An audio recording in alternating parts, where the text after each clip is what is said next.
Hey guys, it's Darwin. So over 2 years, 2 through hikes, and well over 3,000 miles, I'm finally ready to review my ZPacks Duplex.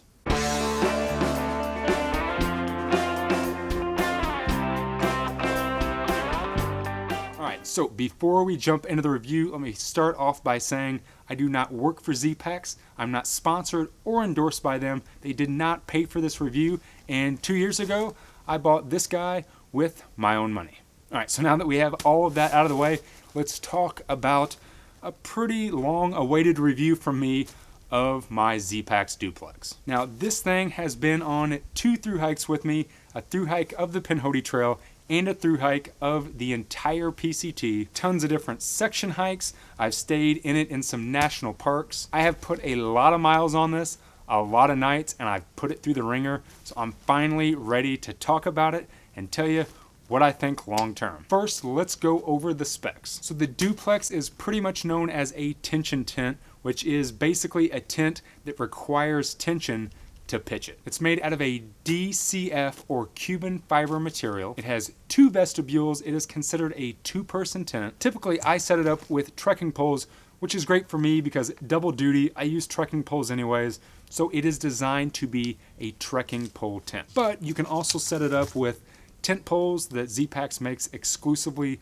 for this tent, or you can now have it upgraded to what is known as the Duplex Flex system, which essentially turns it into a freestanding tent. It has 8 guy lines, so it does require 8 stakes, 2 rainbow zippered doors, a really meaty bathtub floor, and a ton of mesh surrounding the bathtub to help it breathe. Now, because it is DCF, it's not seam sealed. DCF is very water resistant, so it definitely sheds water, and it is taped to make sure all of the stitching and all of the seams keep the water out. Now, overall, the footprint of the Duplex is pretty damn big.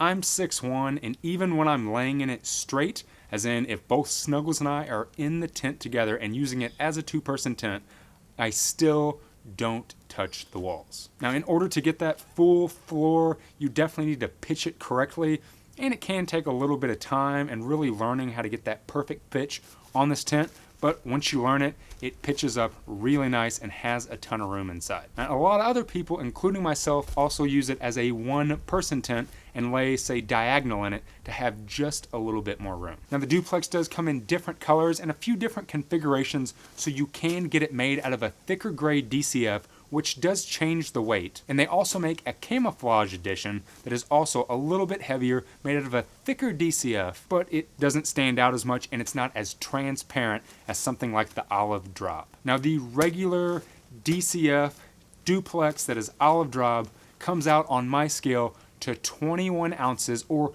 595 grams. On ZPacks' website, they do say 19 ounces on it, but like I said, on my scale, it came out to 21 ounces, and that really could be because I still have a bunch of pine needles and leaves and crap in it, but 21 ounces is still pretty damn incredible for a 2-person tent. Now, there are a ton of other reviews out there on this tent, because like I said, a lot of people really love it, so I won't go into any more specs on it, because I'm sure you can find a lot of information out there about it.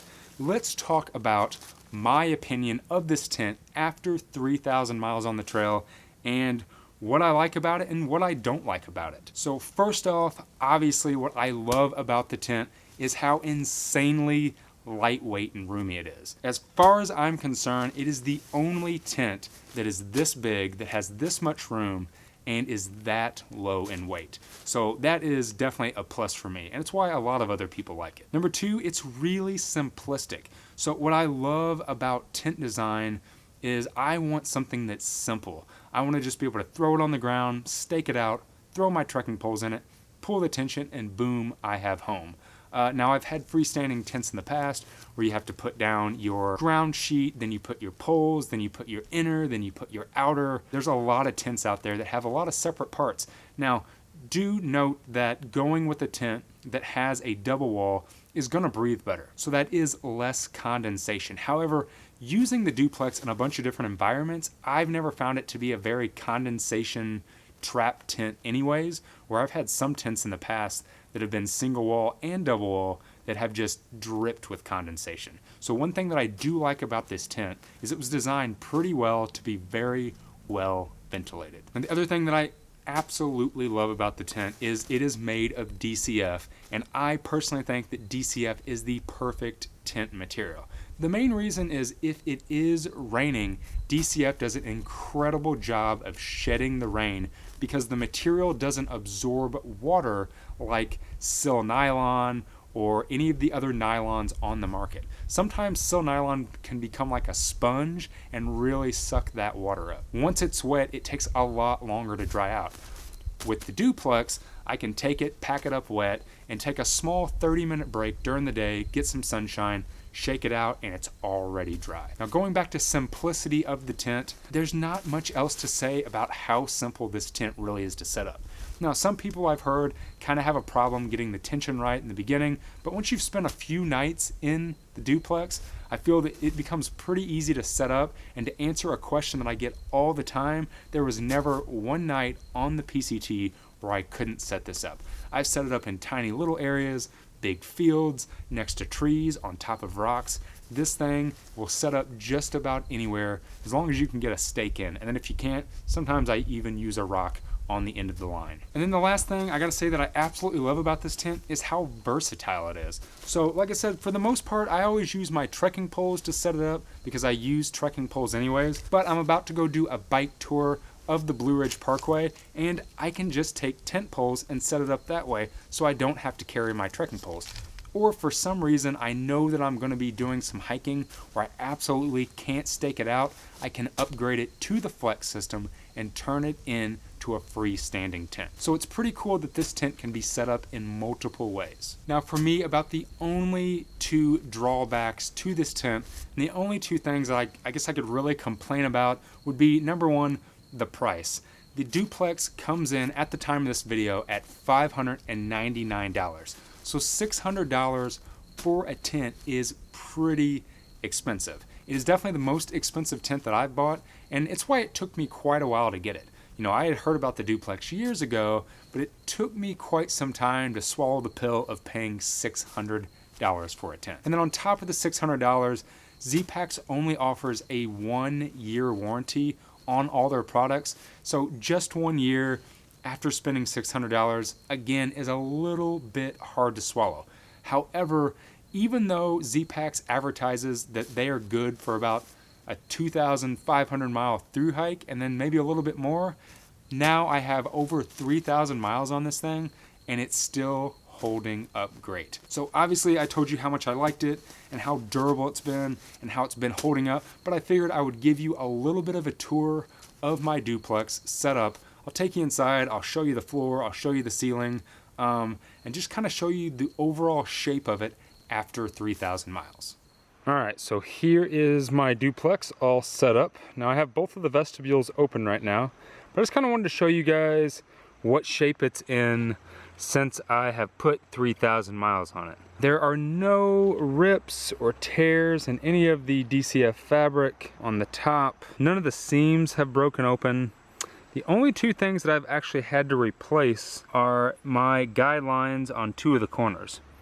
So if you notice, this guy line down here on the corner is actually black.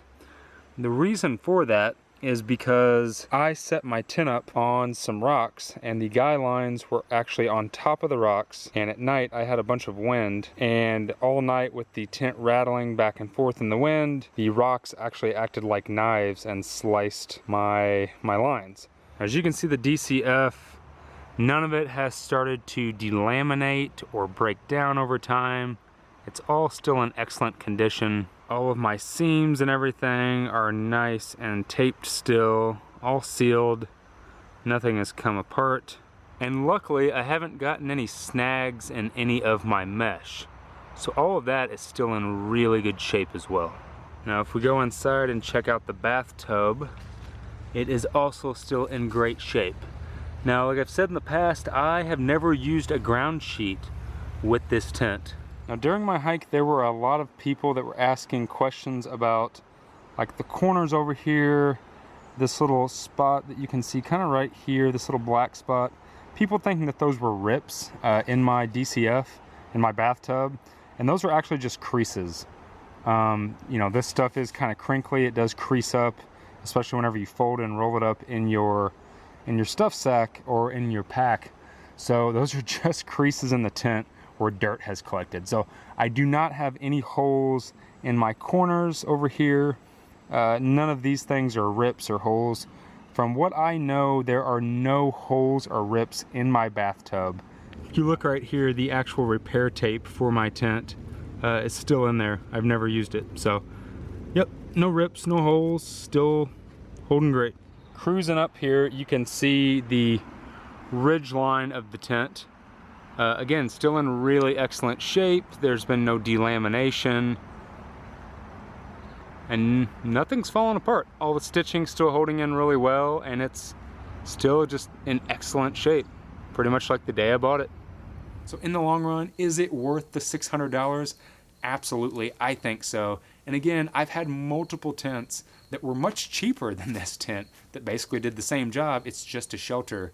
But at the end of the day, having something that's super durable, super lightweight, super compact, and super versatile is kind of a no-brainer for me. And aside from the whole price thing, I really don't have anything bad to say about the Duplex, which is crazy. You know, a lot of times with gear, I look for things, because every time I do a review, if I just say nothing but good things about a piece of gear, people are like, oh, well, where's the negatives? I really don't have much of anything to say except for positive things about the Duplex. It's a pretty great all-around tent. Again, expensive, so if you're kind of on a budget, it's probably not the tent for you. But if you're looking to buy that really excellent lightweight tent that's gonna last you quite some time, this is definitely a good option. If you haven't had a chance yet, go over and check me out on Instagram. I've been posting a ton of new photos lately of some of the things that Snuggles and I have going on throughout the week, plus some pictures from my PCT thru hike. If you found any value in this video, go ahead and hit that like button. Subscribe to my channel if you haven't already, and as always guys, thanks for watching.